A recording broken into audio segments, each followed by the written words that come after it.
आणि आता थेट जाऊयात, अजित पवार बोलतायत तिथे.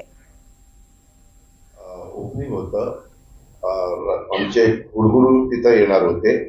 मी इथला लोकप्रतिनिधी आहे, त्याच्यामुळे मी पण इथं आलो होतो आणि मला सांगण्यात आलं की साहेब आलेले, तिथनंच आपण एकत्र जाऊ.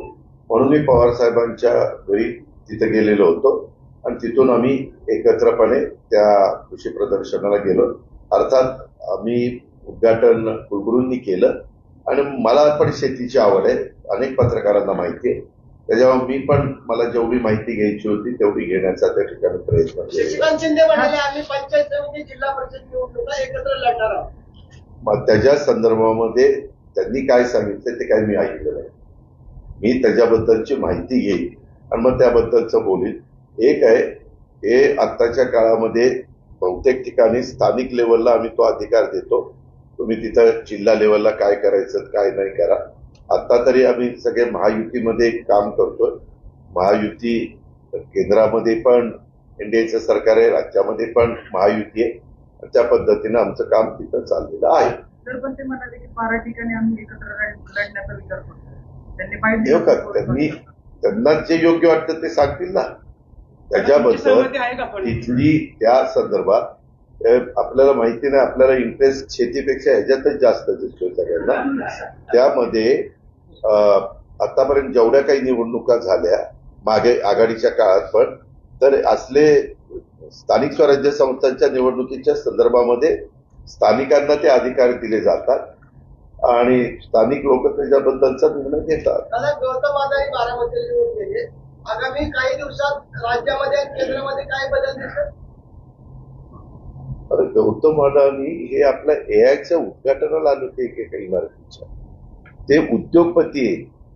त्या उद्योगपतींचा वेगवेगळ्याचा बदल होण्याचा काय संबंध आहे? दोन्ही पवार कुटुंब पुन्हा एकत्र येणार. अरे तो आमचा परिवाराचा परिवार, आम्ही एकत्र आहोतच ना. आम्ही सुखदुःखात एकमेकाच्या ह्याला जातो. आता त्याच्याबद्दल आज विषय काय आहे? आज आमच्या 16 तारखेपासून फॉर्म भरायला सुरुवात झाली. आज मला वाटतं 17 तारीख आहे, बरोबर आहे. उद्या 18 तारीख सुट्टी आहे. हे इतकं काही गडबडीत आणि सुप्रीम कोर्टाने सांगितलं होतं 31 जानेवारीच्या आत करा. ते आता मला वाटतं 15 फेब्रुवारीला सुप्रीम कोर्टाने परवानगी दिली. आता त्यात 50% आत आरक्षणाच्या फक्त 12 जिल्हा परिषद आहेत, तेवढ्याच लागलेल्या आहेत. आता त्या जिल्हा परिषदेच्या संदर्भातली तिथली भौगोलिक परिस्थिती, राजकीय परिस्थिती आणि तिथली एकंदरीत बाकीच्या सगळ्या गोष्टी या बघून तिथले स्थानिक लोक त्याच्याबद्दलचा निर्णय त्या ठिकाणी घेतील.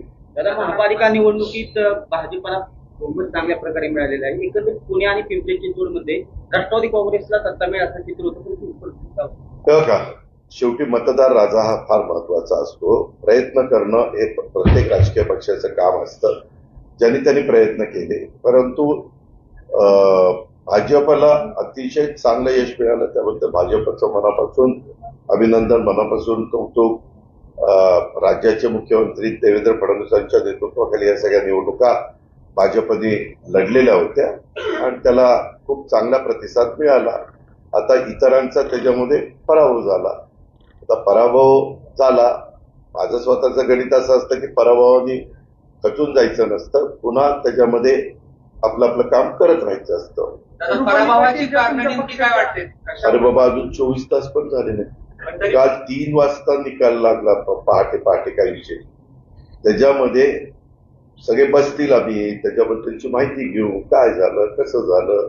एवढंच वातावरण मीडिया पण म्हणत होता की चांगलं वातावरण आहे. आमचे अंदाज चुकले तसे मीडियाचे पण अंदाज चुकले. पण ठीक आहे ना, मतदार राजा हा महत्वाचा आहे.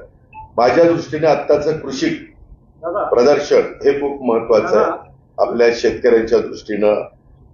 आणि माझ्या एकंदरीत महाराष्ट्र हा कृषीप्रधान राज्य आहे आणि त्याच्यामध्ये जेवढं शेतकऱ्यांना मी समाधानी करू शकू तेवढं एक तिथं आर्थिक सुबत्ता येण्याच्या करता मदत होत असते. आणि म्हणून आम्ही त्या कामाला जास्त प्राधान्य दिलंय. आणि त्याच्यात आमच्या कृषी विकास प्रतिष्ठान, त्याच्यात मध्ये आमचं कृषी विज्ञान केंद्र चेअरमन आमचे राजेंद्रजी पवार आणि त्यांची सगळी टीम नलवडे आणि सगळ्यांनी खूप लक्ष घातलं आणि तुम्ही पण, माझी तुम्हाला विनंती आहे की काही गोष्टी तुम्ही पण दाखवा मीडियाच्या माध्यमातून.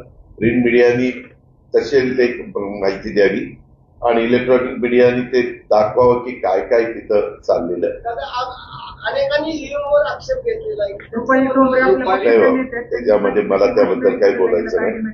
माझा त्याच्याबद्दल काही आता मी काही बोलू इच्छित नाही. ईव्हीएम त्याच्या पद्धतीने काम करतं. काय होतं, ज्यावेळेस पराभव होतो ईव्हीएम वर दोष द्यायचा, यश आलं की ईव्हीएम बद्दल बोलायचं नाही, असं नाही. आता शाही पुसली जाते या संदर्भात अरे जाऊ दे ना, शाही पुसली जाते पाहिजे. त्याच्यामुळे रुपाली पाटील म्हणतात आता ठीक आहे रे बाबा, एखादी इंडिव्हिज्युअल एखादी एक उमेदवार बोलत असती, म्हणजे आता 29 ठिकाणच्या निवडणुका, इतक्या हजारो लोक उभे, त्याच्यात एखाद्या व्यक्तीला जे वाटलं लोकशाही आहे, संविधानाने घटनेने अधिकार दिलेला आहे प्रत्येकाला आपलं मत मांडण्याचा. ठीक आहे, धन्यवाद. दादा हिंदी